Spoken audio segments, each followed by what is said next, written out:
This week we've been talking about sustaining lives, livelihoods and landscapes, and that's been the topics of our plenary sessions.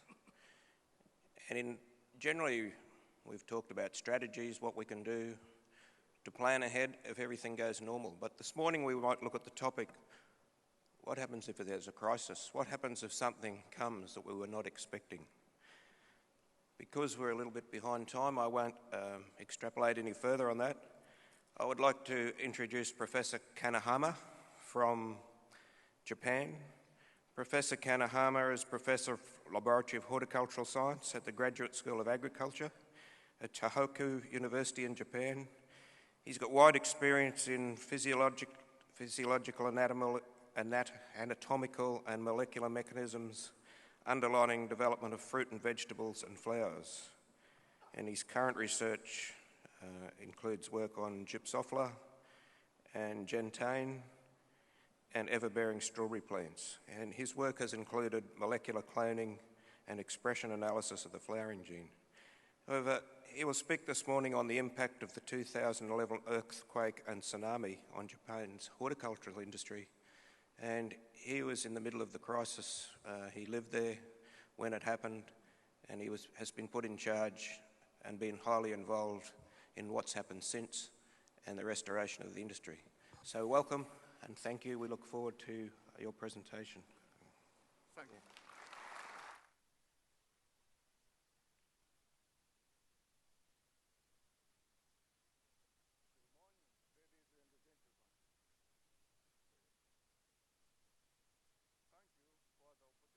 Provided me to come and speak to you about the impact of the 2011 earthquake and tsunami on Japan's horticultural industry. I am a professor at a university located in the center of the tsunami-affected region. After the time of the disaster, I was a president of the Japanese Society for Horticultural Science. I once again extend my heartfelt gratitude to all you participants who came from all over the world to hear about these important issues. My presentation consists of 5 chapters. Chapter 1, damage caused by the earthquake and tsunami. Chapter 2, damage to the nuclear power plant. Chapter 3, history of the Asian Horticultural Congress. Chapter 4, recovery of the horticultural industry. Chapter 5, recovery of daily life following the disaster. First of all, I will show you detailed statistics about the damage by the natural disaster caused on 2011. Magnitude of the earthquake was measured 9.0 on the Richter scale. In terms of severity, the magnitude is comparable with the largest earthquake worldwide in the last decade. Despite the severity of the earthquake and the serious damage to buildings, the number of people killed in the earthquake was relatively low. On the contrary, the tsunami killed a large number of people. The maximum recorded offshore height of the tsunami was 11.8 meters. And the maximum recorded height of turbulent waves on the land was 40 meters. In addition, the tsunami flooded approximately 23,600 hectares of farmland. And the maximum degree of land subsidence was 84 centimeters.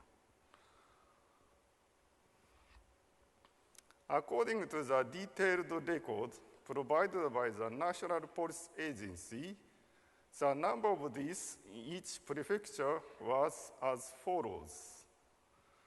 For southern 673 in Iwate Prefecture, 9,537 in Miyagi Prefecture, 1,607 in Fukushima Prefecture, and 67 in other prefectures. Additionally, 2,633 people are missing now. In total, about 20,000 people were killed by the tsunami. This account reveals that Iwate, Miyagi, and Fukushima prefectures were the places most seriously affected by the disaster. This photo shows a view of my city, Sendai City, facing the Pacific Ocean.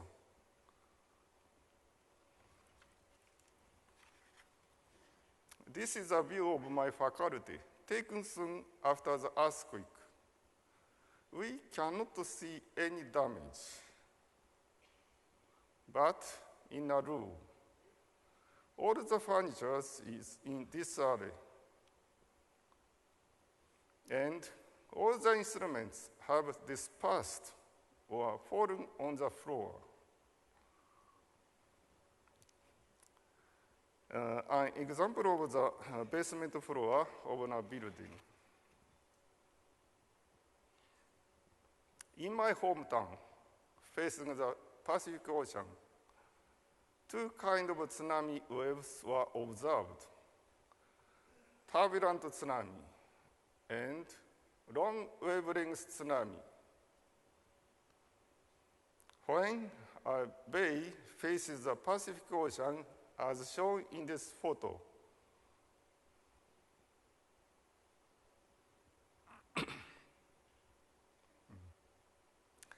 a powerful turbulent tsunami wave directly affects the town. We can see the turbulent wave rush in high speed and increase its height on land more higher than the height in offshore. Please wait 1 second.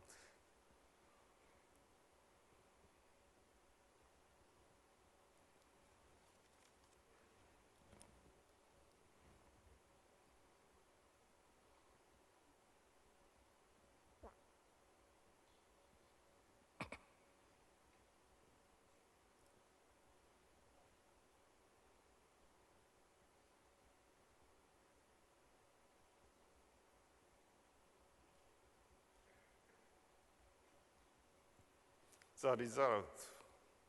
In this town, only highest building looks like this.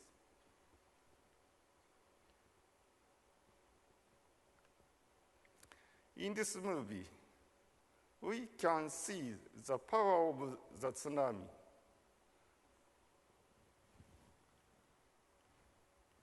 Oh, sorry.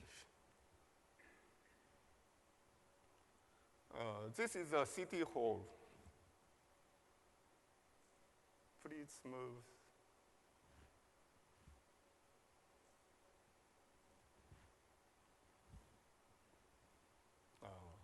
This is a city hall.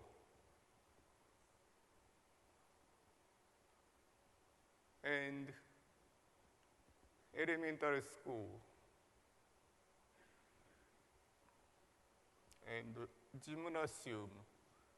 We call a sports center buildings. And senior high school.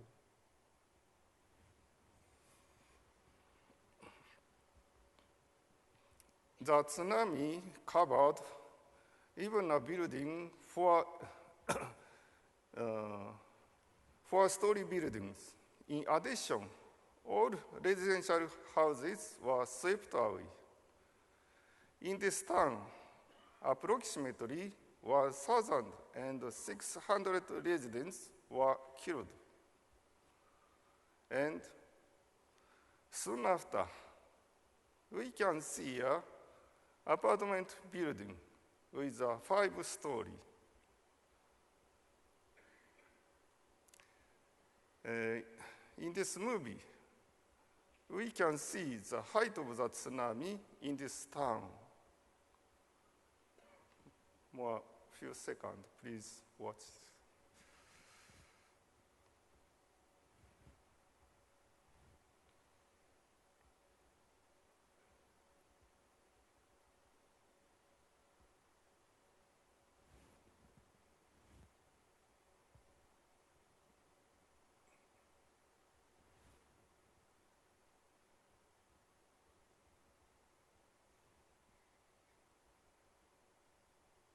Yeah. This is a 5-story apartment building. Ground floor, first floor, second floor, and the third floor completely discovered. And these two attacked up to the 4th floor.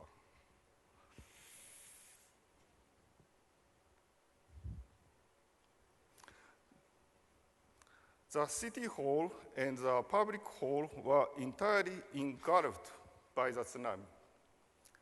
Almost all the people who took refuge in these buildings were killed by the tsunami. In a neighboring town, which also faces the Pacific Ocean and sits on a long, narrow bay, a different type of tsunami was observed.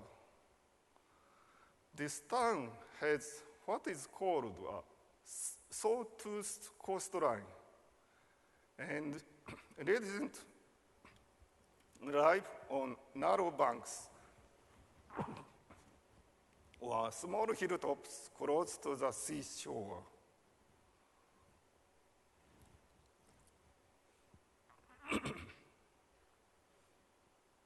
In this bay, we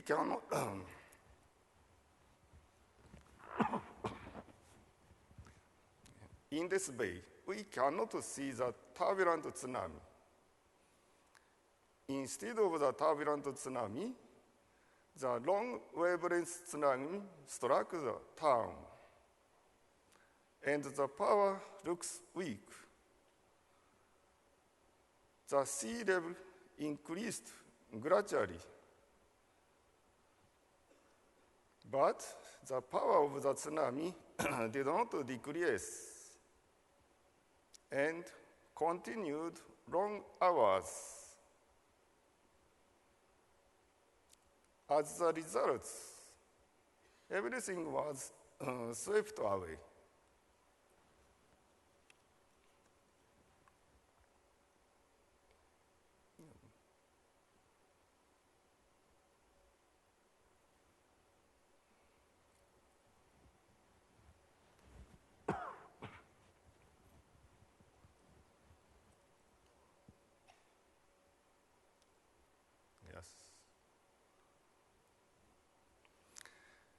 The results of the tsunami were devastating even a big fishing boat.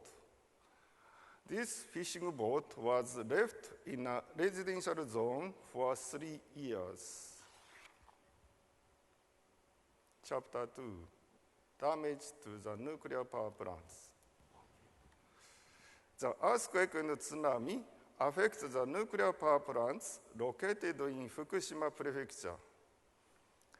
Shortly after the nuclear power plant accidents, radioactive air pollution in Fukushima Prefecture increased significantly. Meanwhile, air pollution in my city, located 100 kilometers away from the nuclear power plants, remained at almost the usual level. After the accident, air pollution levels decreased in all affected regions. Nonetheless, air pollution areas located 50 kilometers away from the nuclear power plant was still 5 times higher than the usual level. The power plant accidents compelled the authorities to analyze the radioactive levels of all foods sold in market to determine the possibility of the presence of radioactive cesium. Many food items were taken from market in each region and then analyzed by the Ministry of Health of Japan. The results indicated that all the foods sold in identified places were safe. The same results were obtained regarding radioactive potassium.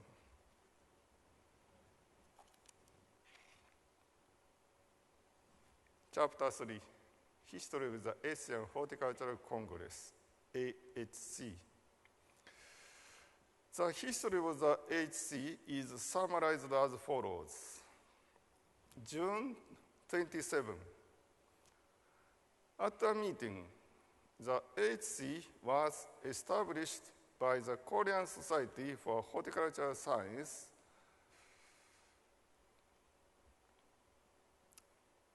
and the Japanese Society for Horticultural Science and the Chinese Society for Horticultural Science. December 28. The first AHC was held in Korea. At this event, Japanese Society for Horticultural Science was asked to organize the next AHC in 2012. This photo shows the welcome party of the first AHC held in Korea on 28. August 2010.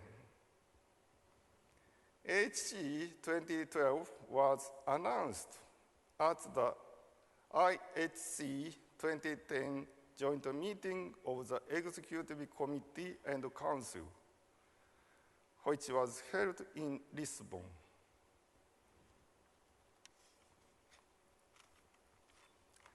March 2011. The Great East Japan earthquake and tsunami occurred. March and April 2011. The second AHC was planned to be held at the Tsukuba Congress Center, located 150 kilometers away from the nuclear power plants. And this building was also seriously affected by the earthquake, which, unsurprisingly, made it difficult to organize AHC 2012. As a result, the Japanese Society for Horticultural Science decided to cancel AHC 2012. August 2011. This photo shows the International Society for Horticultural Science Council meeting that was held in Brisbane. At this meeting, the Japanese Society for Horticultural Science communicated the cancellation of the AHC 2012. And Japanese Society for Horticultural Science requested help from the International Society for Horticultural Science to develop AHC in the future. February 2012. The meeting of the Chinese Society for Horticultural Science and the Japanese Society for Horticultural Science was held in Beijing. We discussed the future of the AHC. Chapter 4, Recovery of the Horticulture Industry. At first, I will show you a greenhouse affected by the tsunami. This is an example of the traditional method of strawberry production after being destroyed by seawater. The main agricultural industries in this region are rice production and animal husbandry. Therefore, farmers had no advanced technology for horticulture. After the tsunami, the Japanese government constructed new greenhouses furnished with large-scale advanced technology for vegetable production. 2 years after the tsunami, strawberry production began in a new greenhouse located in a tsunami-affected region.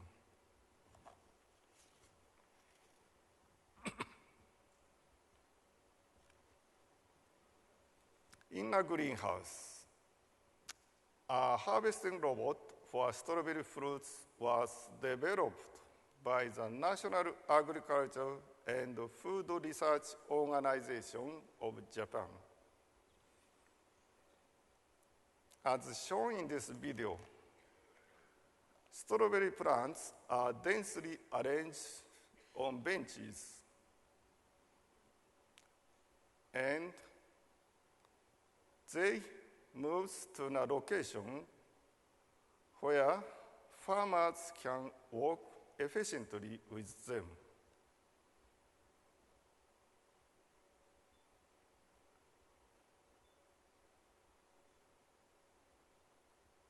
In the same way, each strawberry plant moves to a location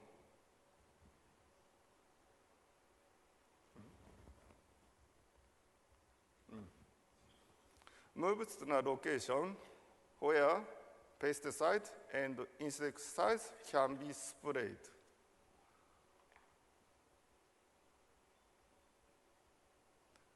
This worker will be changed to a robot soon after.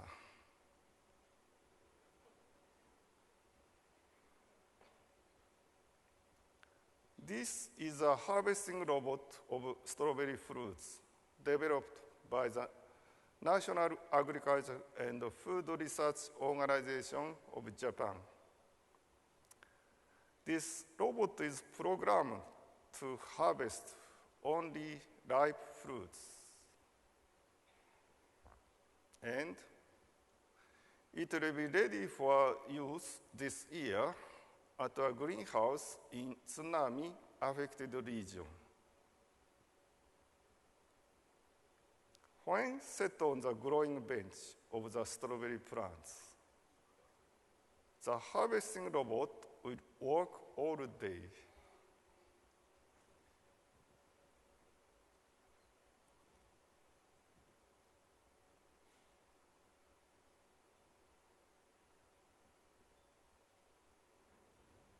Chapter 5, Recovery of Daily Life Following the Disaster. This figure shows the number of days taken to recovery from the disaster.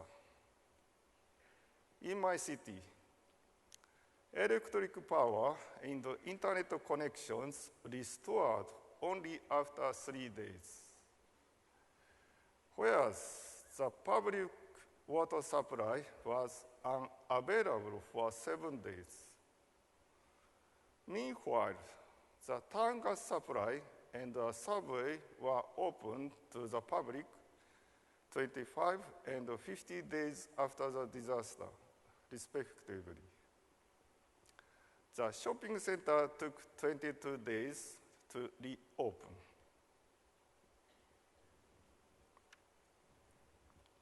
Shortly after the earthquake, residents had to stand for several hours in queues to obtain daily necessities. The present condition of recovery of the people living in a temporary house on December 2013 is shown like this photo. Currently, more than 270,000 people are still living in these temporary housing. Almost all towns are planning to raise the ground level, which has resulted in delays to the construction of homes. More than a few years will be needed to construct a new town.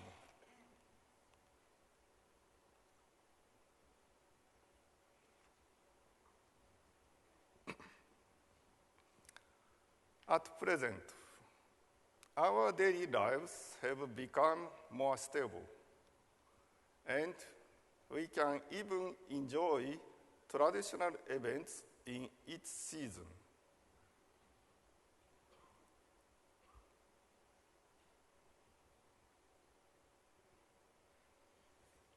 I would like to take this opportunity to convey my heartfelt thanks for the sympathy and help we have received from across the globe. Japanese Society for Horticultural Science is making every possible effort to mitigate the damage caused by this natural calamity. I believe that we will be able to achieve our goal in the near future.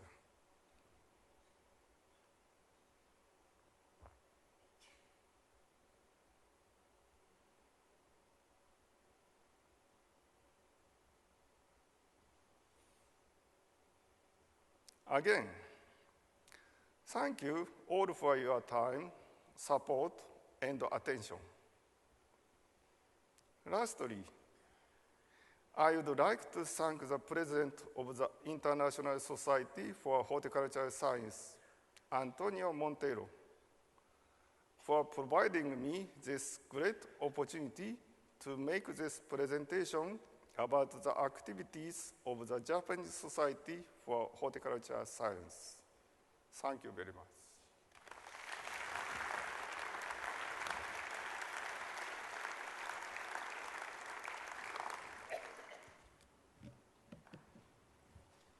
Thank you very much. Just wait, we'll have some time for questions. Yes.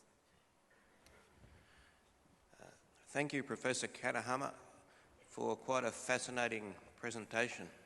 On one hand, it shows the total devastation that nature can throw on us. On the other hand, it shows the human spirit and the perseverance and the ability to come back.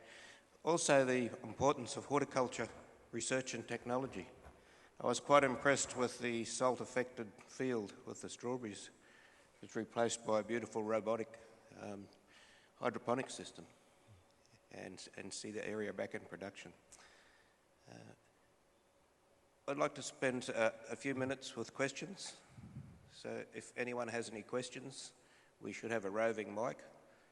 While we're doing that, I'd like to ask a question about the radioactivity affected horticultural crops. You showed some levels of radioactivity in the crops. What was the real effect in terms of danger to the population or acceptance by the population and the consumers and the concern about the radioactivity levels in the crops afterwards? Yeah. There are many kinds of methods to avoid the radioactive cesium or potassium. In some places, they are changing the soil in a field completely. And another place, they use water culture. And sometimes they use a new kind of plant factory. It depends on each region. Okay?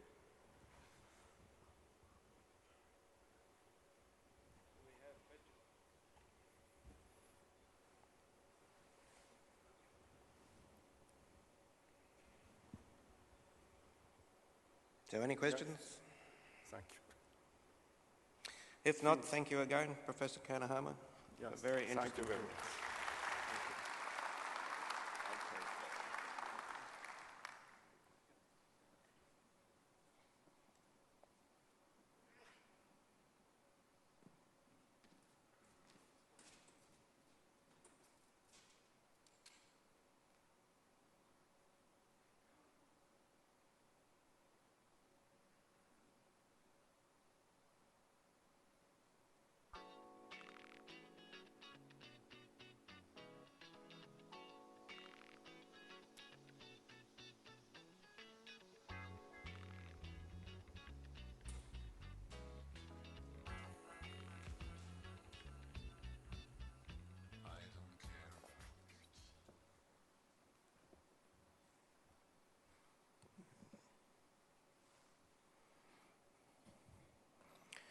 Now I'd like to introduce Dr. Martin Hammer from Germany, who has had to deal with a different type of crises.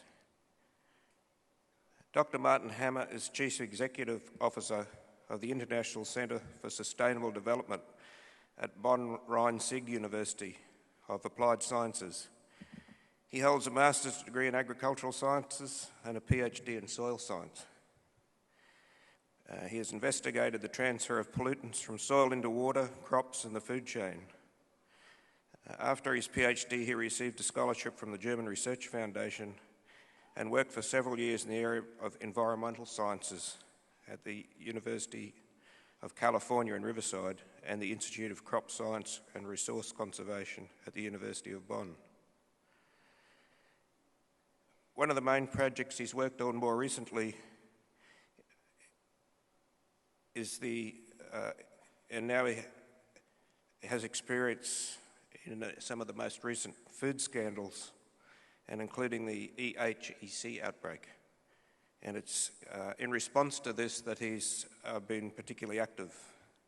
In Europe, Dr. Hammer and his team evaluated these scandals and organised different activities like workshops, cross-border crises, exercises in order to provide strategies to minimise the damage caused by these type of incidents in the future. And the research and the action has been carried on jointly between his group in the Bonn University and also in the Netherlands with Wageningen University. So I'd like to introduce and welcome Dr. Martin Hammer.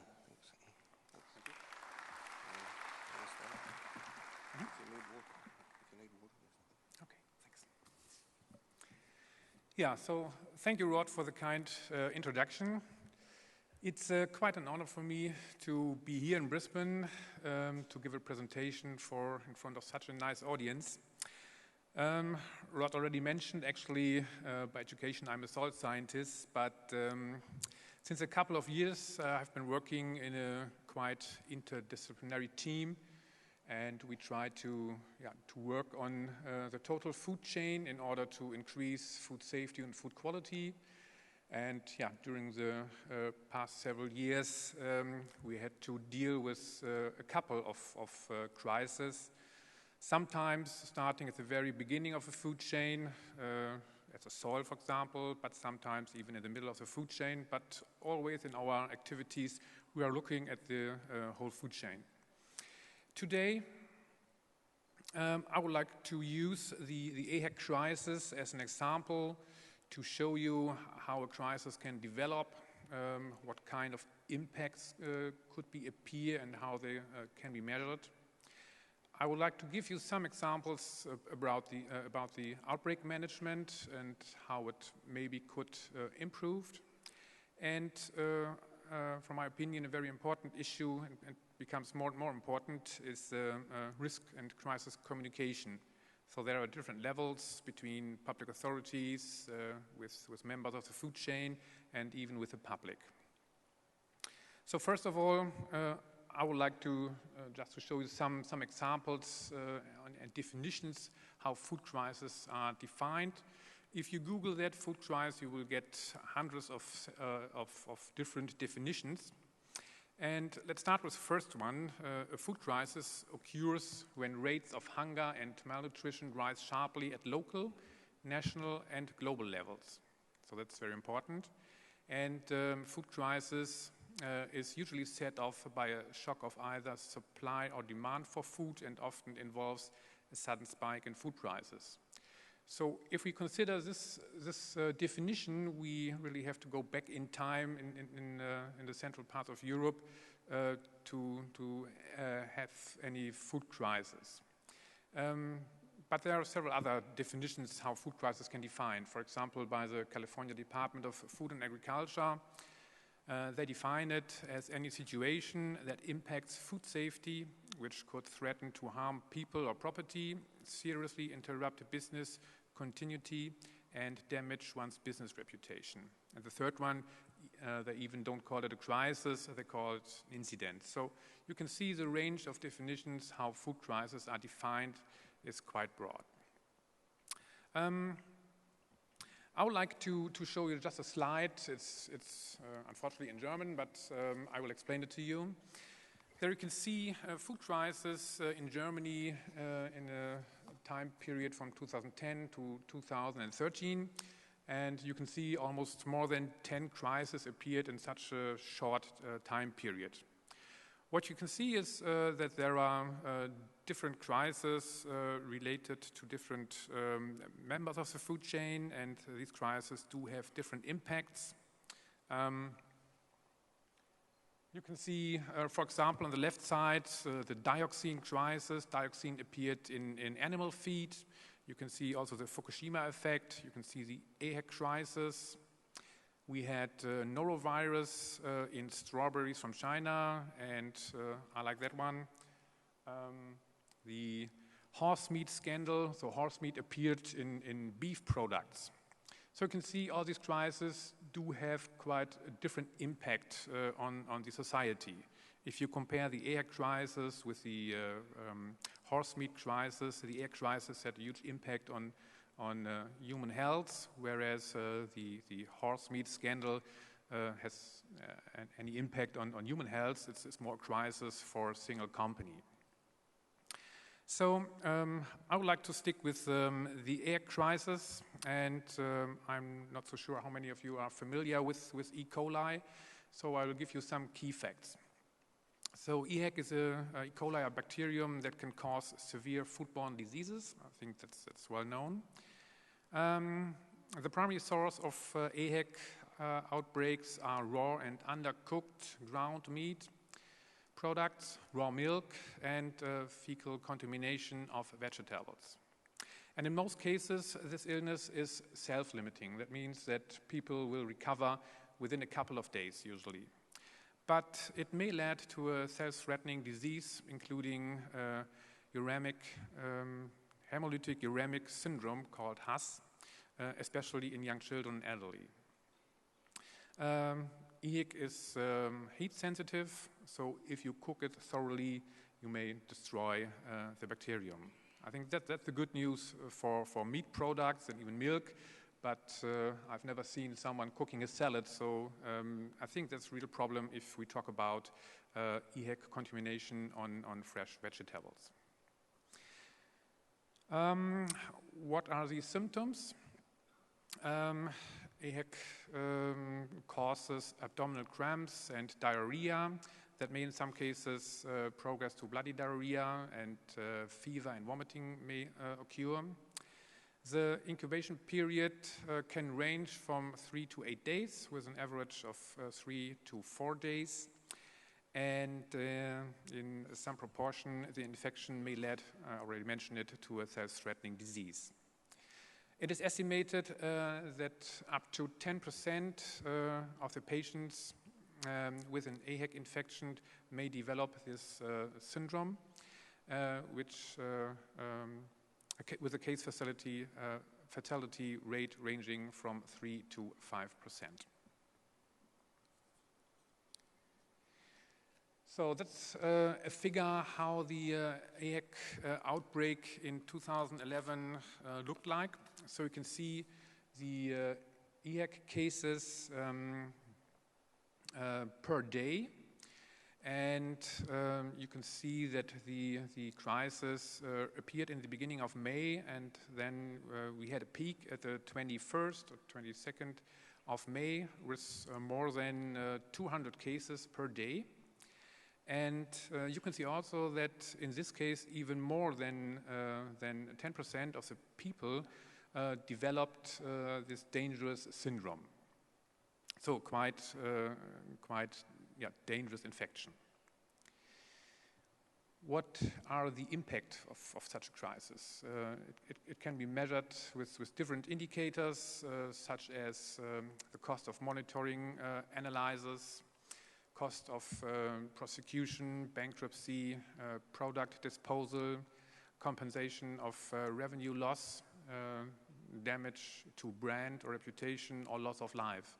As you can see, not all these indicators are easy to measure, but these indicators have to be taken into account if we talk about management of such a crisis. So you can see for the EHEC crisis, the figures, the indicator loss of life. Almost 4,000 people were affected and get ill by the EHEC infection, and in Germany almost exactly 53 people died because of this infection. And what you can see too is that not even this infection was quite regional in the northern parts of Germany. Other countries are involved. We had some outbreaks in France, but also in other countries in Europe, and even in Canada and the United States, we found diseases or outbreaks related to this crisis. If we take a look to the economic impact, in this figure you can see the change of the buying behavior in 2010 in Germany compared to the year before the outbreak, in 2010. You can see a significant decrease in the buying related to tomato, cucumber, and iceberg lettuce and lettuce. The good thing is that the consumer decided to buy other vegetables, like in this case, cabbage, cauliflower, broccoli, and others. So that I think it's a good thing. The reason for the decrease in buying behavior, especially of these vegetables, was an announcement of the German Federal Institute of Risk Assessment. In the beginning of the crisis, they were not sure what the source of the EHEC crisis was, but they thought it could be tomato and cucumber. So actually, just a short announcement about these vegetables or fruits result in a decrease, in a strong decrease of these fruits.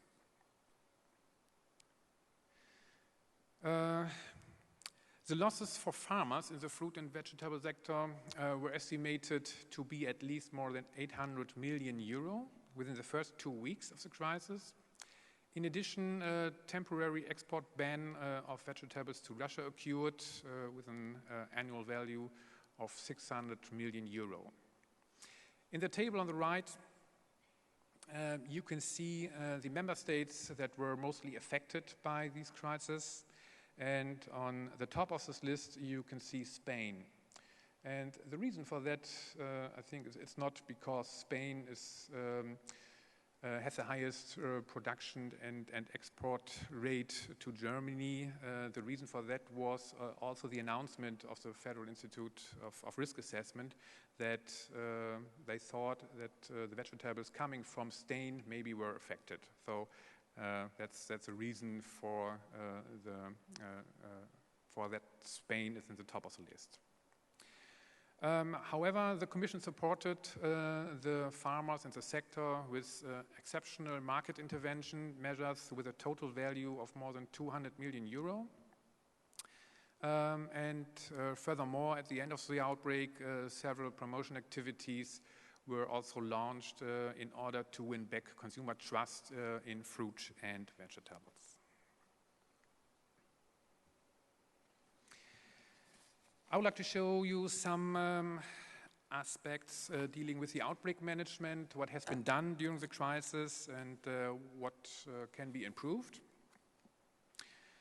One of the most important things during a crisis is to have supply data available. So that's very important to trace back and trace forward such an outbreak. EU legislation requires that food companies collect and file information on all of their suppliers, so one step back, and all of their customers one step forward. So actually it sounds easy. You just have to go to the outbreak, and then you have to ask them, where did you buy it, or where did you get it? So it sounds easy to trace back the source of the infection. However, no centralized database for fruits and vegetables exists. Data is collected on a voluntary basis by trade and industry, and in Germany and even other EU member states, they have industry-driven companies that collect data, like the QS, Quality and Safety company in Germany. They collect a lot of data dealing with safety and quality. However, it's quite difficult to get a good database and to make this data available even for the public authority or any kind of task force that is dealing with the outbreak. So, the Federal Institute of Risk Assessment, they use some kind of software to show several hundred supply relationships, and they were coming out with such a figure showing how they have traced back the source of infection. So the red squares you can see, those one are the outbreak clusters, so people getting ill in a certain region, and then they traced back it to the restaurant or company, and they found out that a horticultural farm in Lower Saxony was the main source, especially in Germany. And then they were able, by using other data from other countries, to trace back this infection to a seed producer in Egypt. I will show it to you on another slide that makes it a little bit more concrete maybe. So you can see cluster number 1, at least 18 cases were reported related to a hotel and restaurant in the district of Lüneburg in Lower Saxony. You can see a second cluster with 50 cases related to a restaurant in Lüneburg, and you can go down this list and you can see different outbreak clusters that can be related to certain restaurants. You can go back in the chain to a market market gardening operator. And if you combine these outbreaks with an incident that appeared in France, they were able, as I already mentioned, to find one supplier, and this supplier received his goods from a seed producer in Egypt. So, even though this looks maybe quite simple, it was very complicated to get all this information from all these different regional authorities, national authorities. So, in my next part of the presentation, I would like to give you some examples how difficult it could be to organize risk communication and information management on different levels.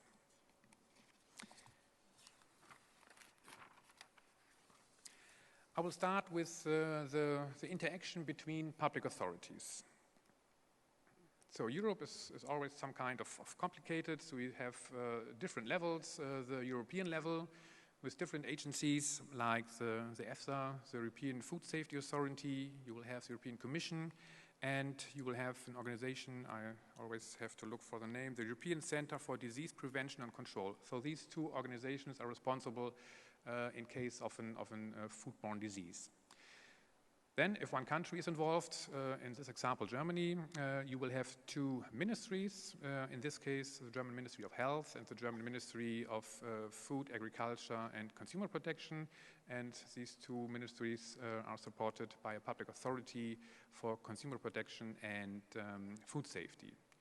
And in Germany it's even more complicated because you will have different districts. So given the diverse nature of member states, national food safety systems within the European Union, the harmonization of response plans for food crisis, including common general guidelines, would be highly beneficial. So that's what we were doing during the last years to compare these different food systems, security systems, and to make these information available for the different member states. The next slide takes a look at only the federal level in Germany. In the case of not only Germany, but also Italy and Spain, and these three member states are decentralized political organizations. The management of a crisis will take place at those levels. However, when the crisis involves more than one region, the central competent authority will coordinate the management. So that does mean on the top, the green squares, you can see the federal level. These are the two federal ministries for food, agriculture, and consumer protection. And on the right side, the Ministry for Health. They were supported by several federal public authorities. I already mentioned the Institute for Risk Assessment and the Authority for Consumer Protection and Food Safety. These organizations will support the Ministry of Agriculture, and the Robert Koch Institute is an organization that supports the Ministry of Health. So that's a federal level. They are not responsible for an outbreak if an outbreak occurs only in one district. So if you go one level lower, you can see these two ministries. That's the same structure like on the federal level. You will have two ministries, one for agriculture, food, and consumer protection, and one for health. And these ministries also have their public authorities, and if you go back to the very regional level, you will have authorities doing the groundwork. So if a crisis only occurs at a federal, at a regional level, only one district is involved. Germany has 16 of these districts, and you can imagine what will happen if an outbreak occurs in different districts in Germany. So in the EHEC outbreak, I think 5 districts were involved, so the federal level decided to take over the responsibility, and they built over there a task force, and not only the federal level, but also the district levels were involved in this task force to manage such a crisis.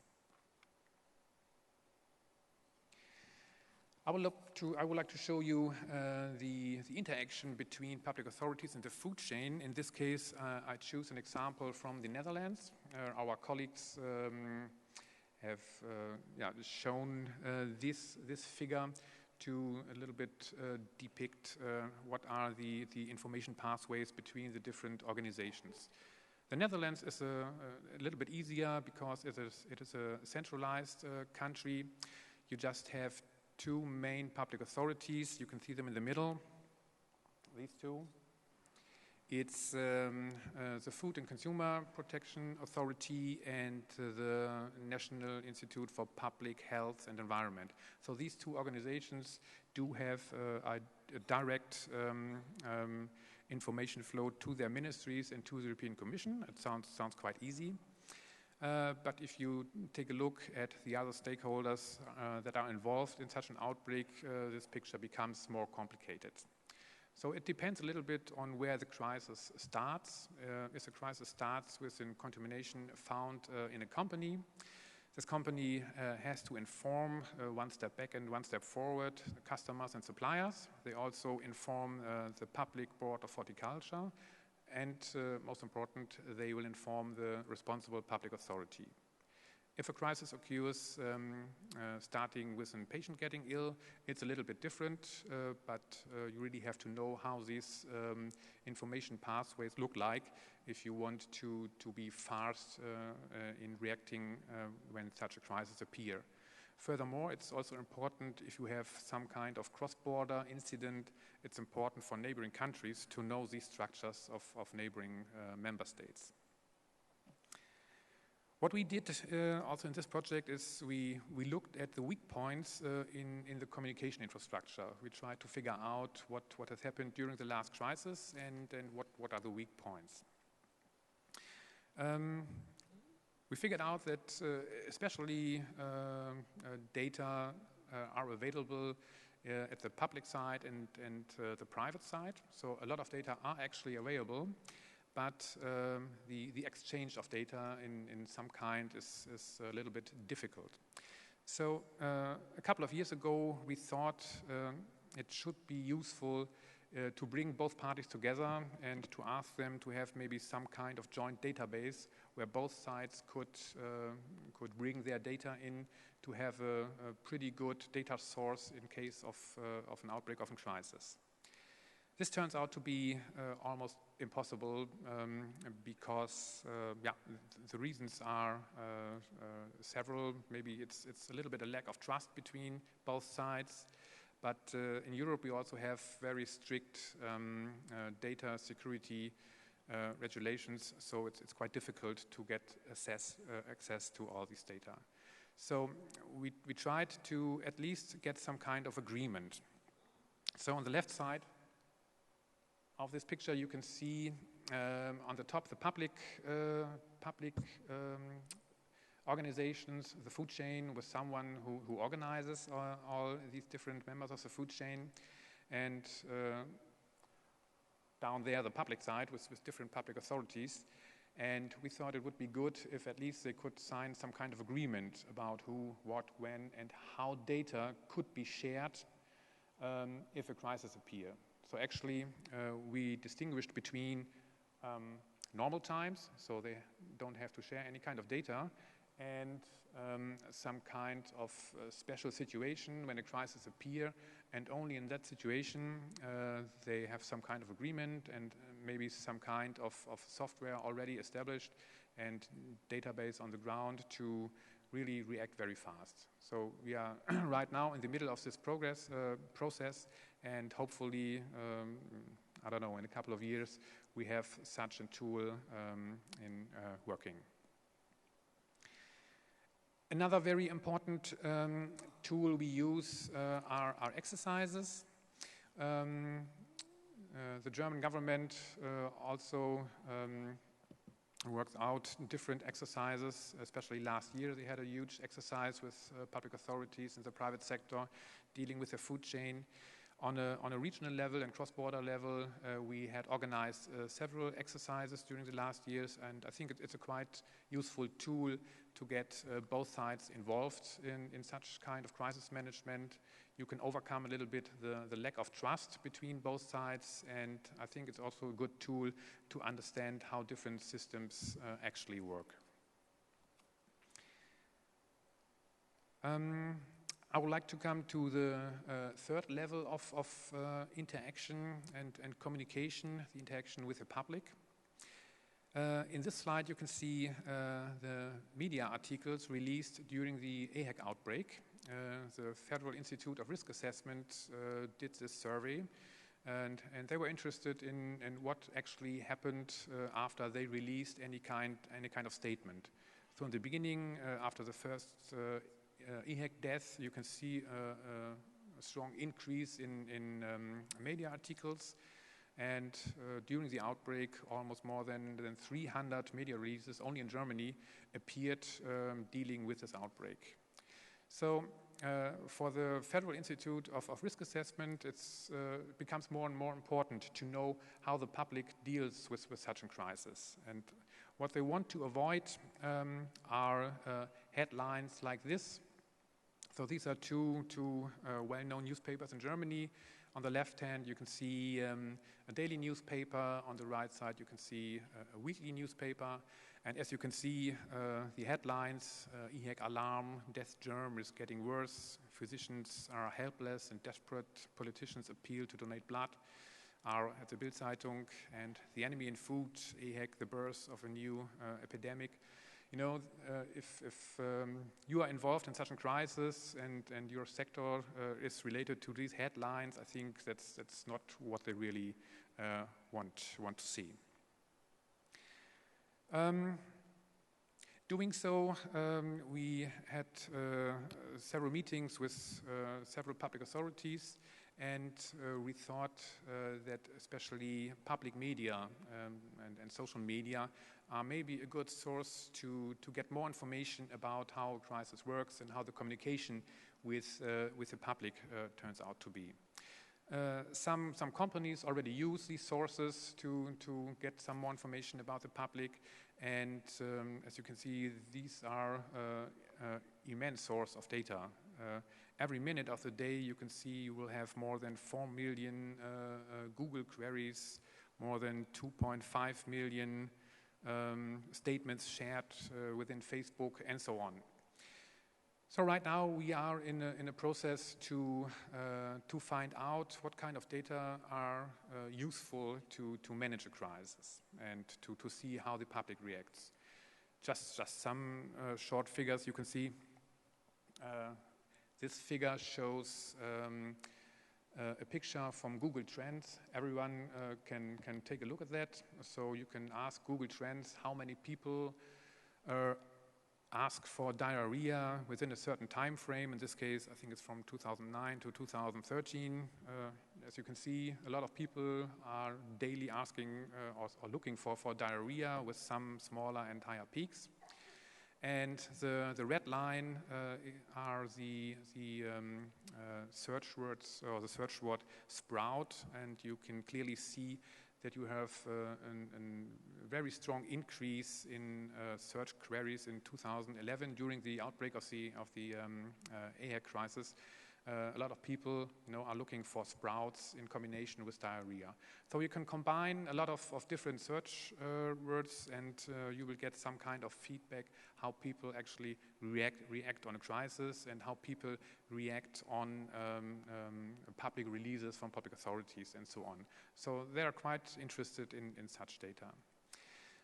I'm not sure if this works out, but furthermore, we try to look if we can find some smart keywords to maybe have some kind of early warning system.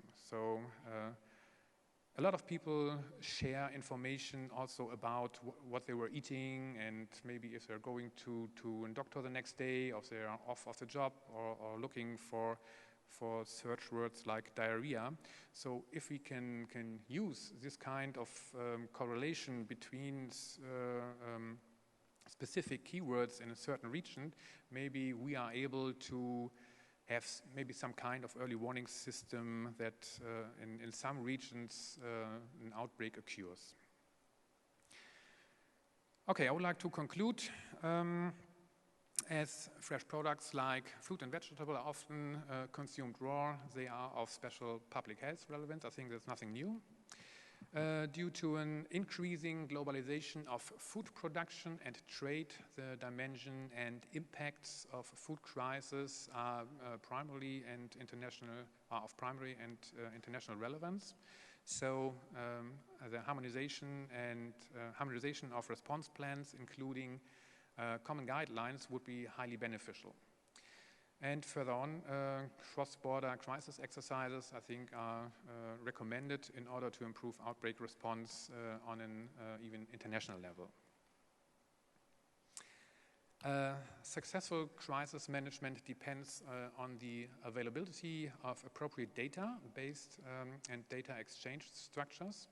So data information flow should be accelerated by using of innovative information and communication tools and centralized, maybe shared databases.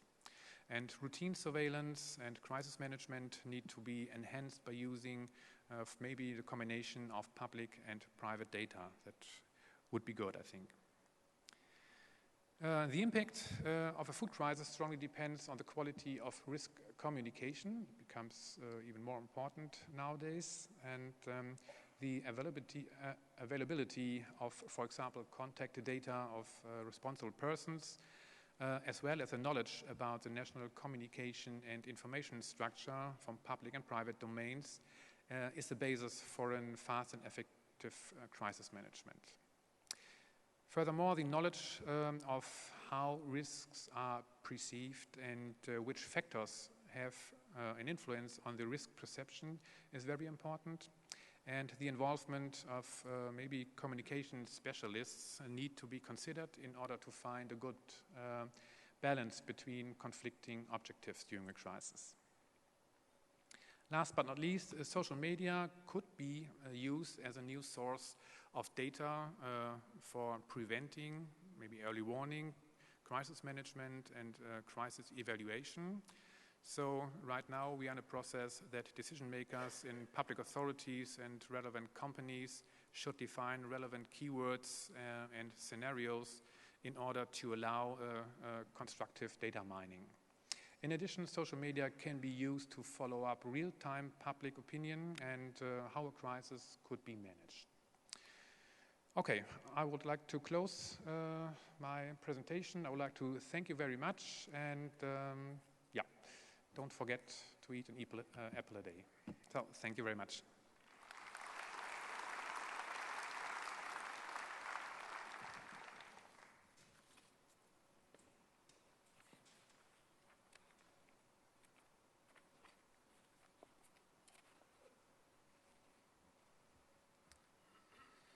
Again, thank you to our speaker, Dr. Hammer, for a fascinating talk.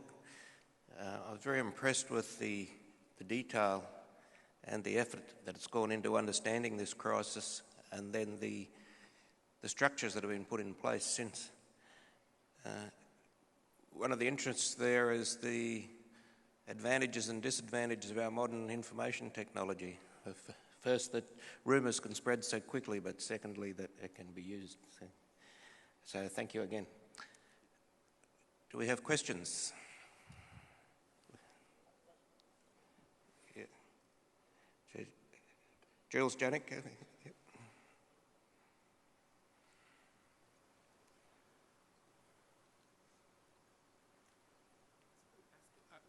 Government has a responsibility to protect us. And in your case, for example, you said there's a problem perhaps with cucumbers. And certainly the cucumber growers have a severe penalty. Who is responsible for financially protecting the cucumber growers when they've been falsely accused?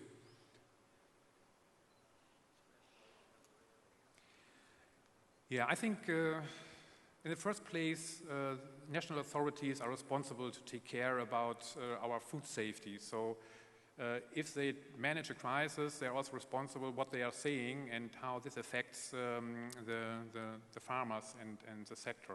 But also I think the public domain, so the farmers and the whole food chain, they do have a high interest in preventing such crisis, or to at least make a crisis to make it very short. So I think both sides are responsible, and if they work together, I think we can manage crisis even faster.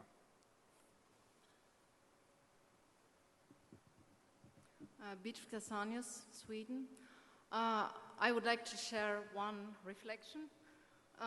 When you showed the results of the public media, we're quite appalled about the drama they are creating.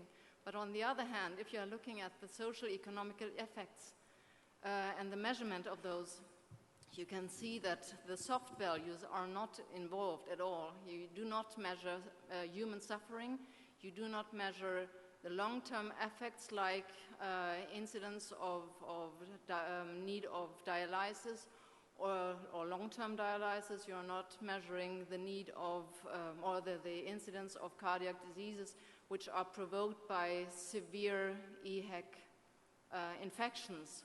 So that is just as a comment. I have a question here. I'm Connie Lizada from the Philippines.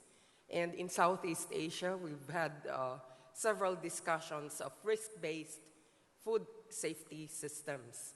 And we found out that a difficulty in risk communication, which is supposed to be pervasive according to the Codex paradigm, is the fact that there is no recognition of the delineation of core competencies. For example, the health authorities are supposed to be competent in looking at the public health safety aspects. And therefore, if they do a risk analysis in food safety, their main concern is really public health risk. However, if we look at the horticultural industry, Horticulture, which follows HACCP, which is done in food processing as well, really deals with the risk of food contamination.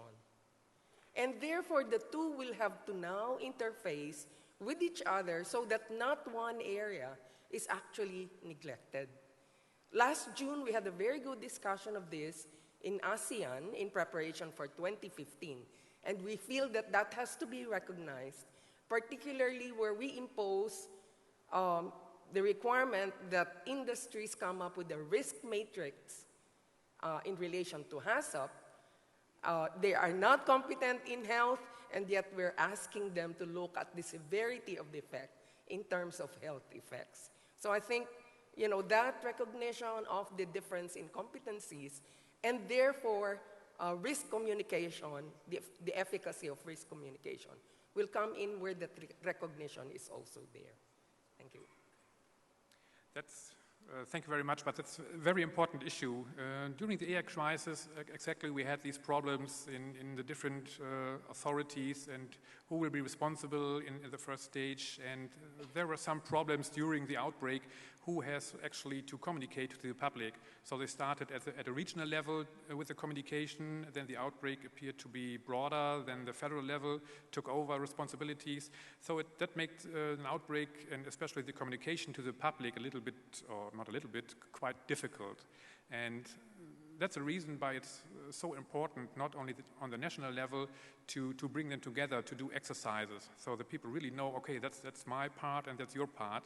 And a couple of years ago, we were in China to figure out how the system worked over there, and it was totally different.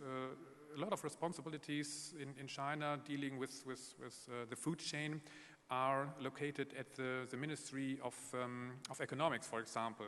So no one thought in the first place that this ministry would be responsible for that. So that's another reason why these structures are so important, to make them transparent and to know who is responsible for what. Thank you. Yep. Ros Gledo from Melbourne.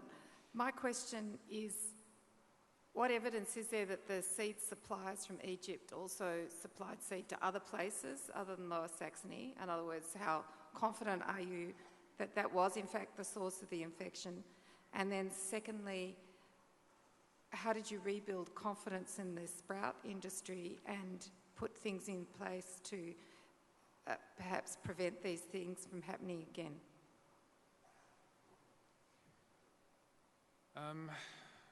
Yeah, that's not an easy question. It's quite difficult to get back the trust in such an area. Actually, I myself, I don't know how people are dealing with this, but I think public authorities do try to do everything to show that they're working on this problem by establishing such kind of task force, and they promised not only to establish these task force or structures during this outbreak, but to leave them there ready for the next crisis. So maybe that are only small steps, but there are steps in progress to bring back trust to the consumer. Nice presentation. I want to know what is the level now with EHEC in Germany. I'm a person that you don't know, and I want you to grow something that you grow. You have done this work in Germany on EHEC. Right now in West Africa, there is this Ebola disease that is even worse than EHEC. So I want to know, because in West Africa, we don't have the public awareness. They are now, many people are drinking salt, thinking salt will cure the disease. They are going into many things that are not right. What the government is saying is that we should have a good public health. That the disease people should, there is a way they should really take care of them. You should not touch them. This is really not curing the disease. So I want to, and the level of education is not as that in Germany. You can easily get around with internet, social media is there. But in Africa, this is not there. It's not many people that have access to internet, to social media. So how do you advise us? You have done this work in your country. I want you to, how do you advise us to overcome this problem? And I also want you to think about us. I want the whole congregation to, all of us, to think about Africa, think about West Africa. How do we solve this important disease at this time? It's also a food crisis in West Africa. So what do we do? There are medical horticulturists here. And some people are saying maybe this disease could be cured by some kind of, maybe from botanicals. Let's also think about us, think about the need to get a result, something to be done. Because the drugs that are present, that is in US, the US is promising, is just tested drug, and we don't know the side effects. Thank you. Yeah, I'm not a specialist in EHEC, but as far as I know, and someone already mentioned it, we have in Europe and in other countries very strict rules for every member in the food chain to carry out very hygienic procedures in order to take care that especially EHEC is not involved in any kind of food.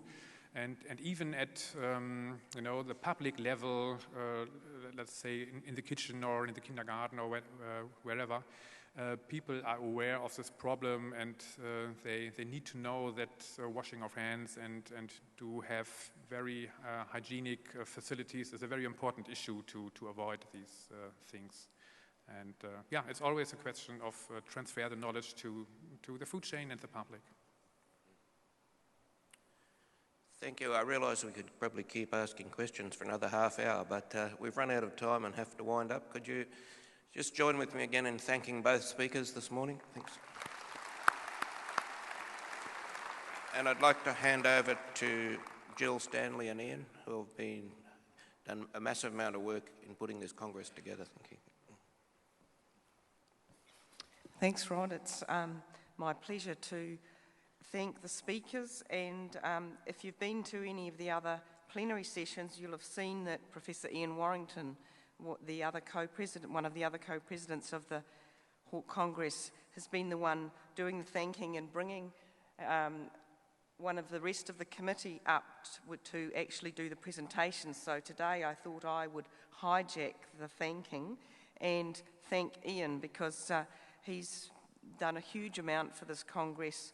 I think we could say his role's been really multitasking. He's not only been representing us on the ISHS board, but he's done a huge amount of tasks the rest of us, like helping editing abstracts, ensuring the day-to-day running of the Congress has been going smoothly, and even down to opening boxes of your delegate bags just to help out behind the desk. So I'd just like you to thank Ian for me.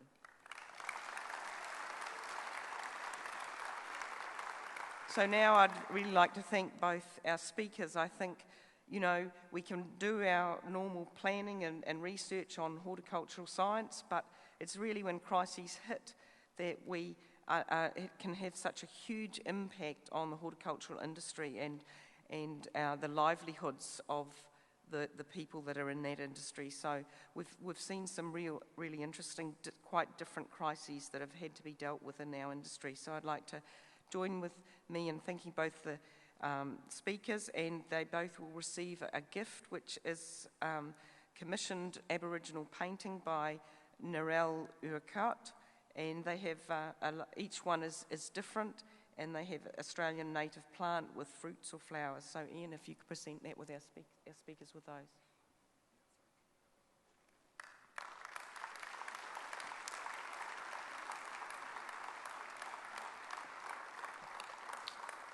I'd also like to present a certificate and medal to Rod Drew, who organised and chaired this session.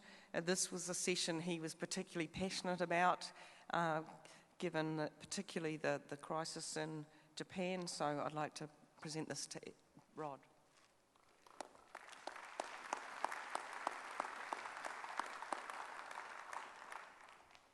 I'd also like to announce that we have decided to extend the submission deadline for the abstract paper submission. So we'll extend it by 4 weeks, give you a chance to get home and finish and tidy that paper up nicely. So the 19th of September, and you'll receive an email with that detail. I'd now like to introduce Russ Stevenson, who's the Vice President for Operations for the Congress, to announce the photographic competition winners. Thank you.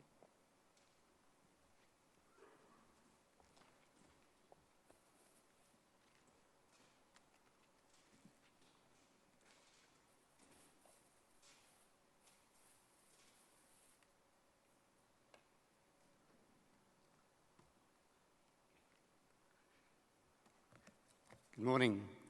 The organising committee recognised that a lot of horticultural scientists take a lot of photographs to illustrate their research.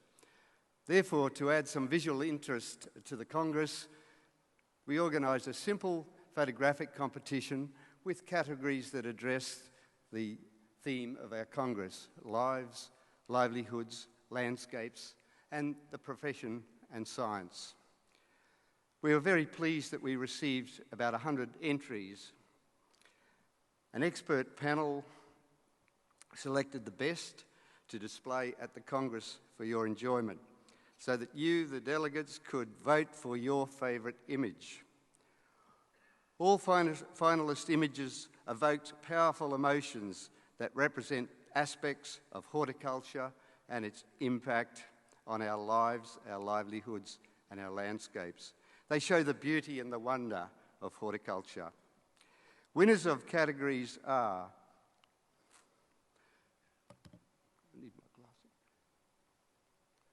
firstly, actually that's gone one too far.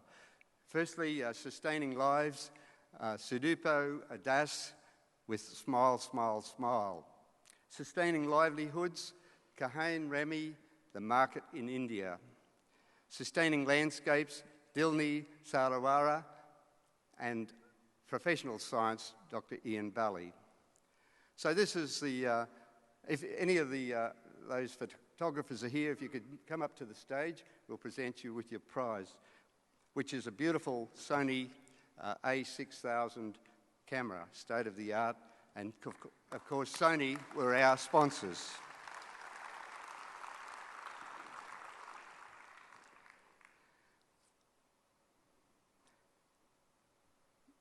Sustaining Livelihoods, that's the image, the pathos of the lady selling her vegetables in the market in India. Sustaining Landscapes, this is a shot from the across a canola field with a wind farm in the background, the modern image of our horticultural development. And Dr. Ian Bally's beautiful photograph of a very unique mango flower. And the People's Choice winner was Sudupo Das's Smile, Smile, Smile.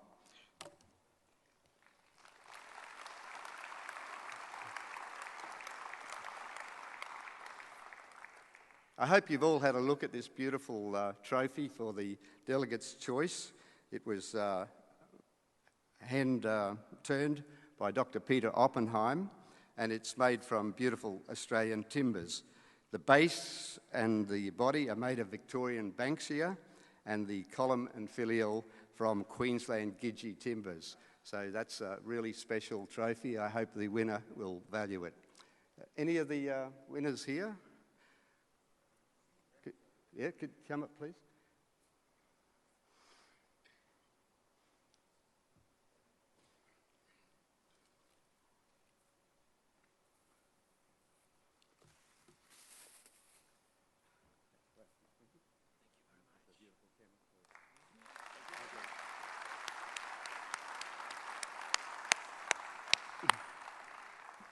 Just one little advertisement, if I can, before we finish.